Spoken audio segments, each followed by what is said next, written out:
نحمده ونصلي ونسلم على رسوله الكريم أما بعد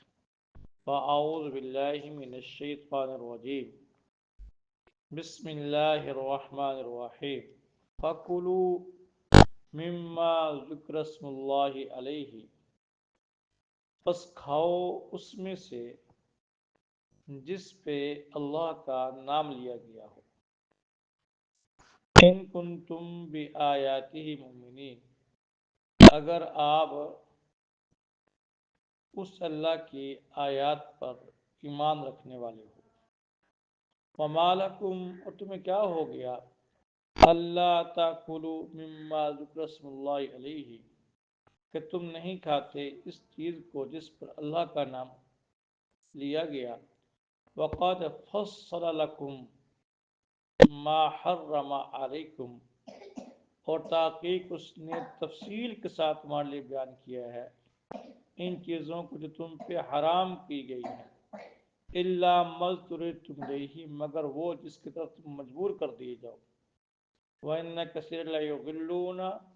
بِأَهْوَائِهِمْ بِغَيْرِ علم اور بے شک بہت سے لوگ بہکاتے ہیں اپنی خواہشات کے ساتھ بغیر علم کے ان ربک هو اعلم بالمعتدین بے شک آپ کے رب وہ خوب جانتے ہیں حد سے تجاوز کرنے والوں کو کچھ لوگ نبی کریم صلی اللہ علیہ وسلم کے پاس آئے اور اپنی فہم کے مطابق سوچ کے مطابق بہت بڑا اعتراض تیار کر کے لائے اور یہ مختلف لوگ کرنے والے تھے کچھ یہودی آئے ایک دفعہ مشرکین آئے کبھی کوئی آئے ایک ہی اعتراض مختلف لوگ اعتراض کیا تھا کہ دیکھو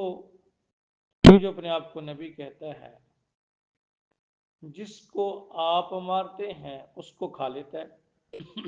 اور جس کو اللہ مارے اس کو کھاتے نہیں جو ذبح کیا جاتا ہے انسان جس کو خود ذبح کرتا ہے اس کو کھاتے ہیں جو خود بخود مر جائے جس کو اللہ مارتا ہے اس کو یہ کھاتے نہیں بہت بڑا اعتراض بنا کے لائے تو اللہ رب العزت نے قرآن عظیم الشان میں اس کا رد فرمایا اور ان کے اس اعتراض کا جواب دیا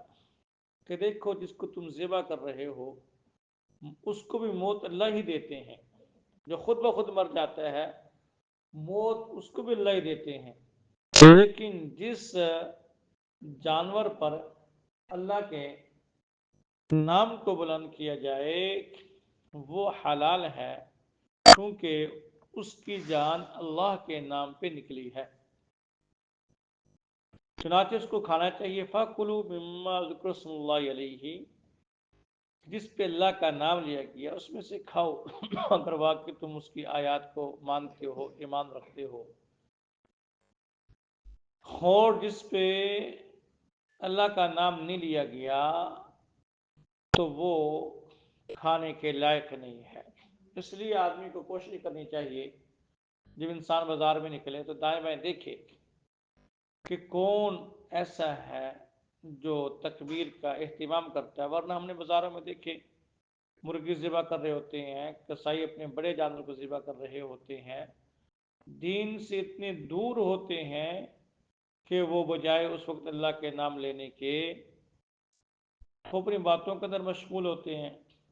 اور اللہ معاف کرے بعض دفعہ ایسے ہوتا ہے مرغا ذبح کرنے والے کیونکہ کئی من کے آرڈر بعض دفعہ آ جاتے ہیں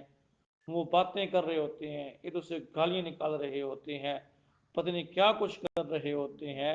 اس دوران وہ ذبح بھی کر رہے ہوتے ہیں اور یاد رکھنا آج کل بد عملی کے اندر 80% یہ حرام مال وہ حرام کمائی ہو یا حرام مال ہو اس کی بنا پہ بد عملی ہوتی ہے انسان کے دل میں ظلمت پیدا ہو جاتی ہے دل کی نورانیت بجھ جاتی ہے جس کی بنا پہ انسان نیکی کے قریب نہیں آنا چاہتا نافرمانی پہ دوڑ کے جاتا ہے تو اپنے کھانے کے اوپر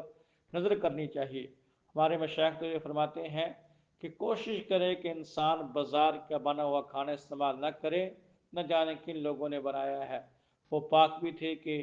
ناپاک تھے اور گھر کے اندر بھی مسرات کو اس بات کی تلقین اور ترغیب دی جاتی ہے کہ گھر میں باوضو کھانا بنائیے، ذکر کرتے ہوئے کھانا بنائیے، جو جو کھائے گا اس کے دل میں نورانیت پیدا ہوگی، جس سے نیکیوں کی طرف انسان مائل ہوگا اور نافرمانیوں سے بچے گا۔ اور اس کے اندر طبی طور پر بھی چیز ہے کہ جو جانور خود مر جاتا ہے اس کا خون اس کے رگوں کے اندر باقی رہتا ہے، جسم میں باقی رہ جاتا ہے، جس کی بنا پہ وہ گوشت اور جانور نقصان دہ ہو جاتا ہے۔ اگر کوئی اس کو استعمال کرتا ہے تو وہ صحت کے لیے بھی نقصان دہ ہے اور ایمان کے لیے بھی نقصان دہ ہے۔ اور جس کو ذبح کر لیا جائے اس سے کیونکہ خون نکل جاتا ہے تو وہ گوشت فائدہ مند ہو جاتا ہے۔ ذبح کے بارے میں مکمل مسائل سورہ مائدہ کے اندر آپ نے پڑھے کہ یہ 4 رگیں ہوتی ہیں، ان کا کاٹنا ضروری ہوتا ہے۔ اگر 4 رگوں میں سے 3 بھی کٹ جائیں تو اس کے اوپر بھی اس کے حلال ہونے کا فتویٰ دیا جائے گا، کیونکہ اکثر کٹ گئی ہیں چنانچہ وہ بھی حلال ہوگا۔ اور آگے فرمایا وَمَا لَكُمْ أَلَّا تَأْكُلُوا مِمَّا ذُكِرَ اسْمُ اللَّهِ عَلَيْهِ، تمہیں کیا ہو گیا کہ تم اس میں سے نہیں کھاتے جن پہ اللہ کا نام لیا جاتا ہے۔ مولا الہ شان نے تمہارے لیے ہر چیز کو تفصیل سے بیان کر دیا کہ جو تم پر حرام کی گئی ہے۔ سورہ بقرہ کے اندر، سورہ مائدہ کے اندر تفصیلات آ گئی ہیں، کچھ آگے آ رہی ہے کہ کون کون سی چیز حرام ہے۔ اس پہ اللہ کے غیر کا نام لیا جائے وہ چیز حرام ہو جاتی ہے، چاہے وہ کسی بت کا نام ہو یا کسی انسان بزرگ کا نام ہو، اللہ کے غیر پر جو چیز دی جائے گی وہ حرام ہوگی۔ اور جس پہ اللہ کے غیر کا نام لیا جائے، یہ جو حرام چیز ہے وہ انسان اس حالت میں پہنچ جائے کہ اللہ مضطرۃ الیہ کہ آدمی مجبور ہو جائے اور جان کا اندیشہ ہو، اس صورت کے اندر انسان اس کو بدرجہ مجبوری کھا سکتا ہے۔ جان بچانے کے لیے اس کی شرائط ہے، سورہ بقرہ کے اندر آپ نے سورہ مائدہ کے اندر پڑھی ہے۔ تو اللہ مضطرۃ الیہ، لیکن بہت سے لوگ ایسے ہیں وہ اپنی خواہشات کے ذریعے لوگوں کو بہکاتے ہیں، چند قصے کہانیاں گھڑی رکھی ہوتی ہیں، لوگوں کو سناتے رہتے ہیں، ہنساتے رہتے ہیں، بہکاتے رہتے ہیں۔ علم نام کی کوئی چیز ان کے پاس نہیں ہوتی، دلائل کی طرف آئیں تو کہتے ہیں تمہاری باتیں ہمیں سمجھ میں نہیں آتی۔ طریقت کا رستہ اور ہے، شریعت کا رستہ اور ہے۔ فرمایا کہ بے شک آپ کے رب خوب جانتے ہیں جو حد سے تجاوز کرنے والے ہیں، جو جانتے ہیں ان کی کرتوتوں کو، تو کل قیامت پہ اس میں جزا سزا کا نظام چلے گا۔ جو نیکی کرنے والے ہوں گے کامیاب ہو جائیں گے، جو نافرمانی کرنے والے ہوں گے ناکام ہوں گے اور سزا کے مستحق ہوں گے۔ دعا ہے اللہ کریم مجھے آپ کی باتیں سمجھنے کی توفیق عطا فرمائے اور اپنی پوری زندگی قرآن نبی کے فرمان کی طرف ڈھالنے کی توفیق عطا فرمائے۔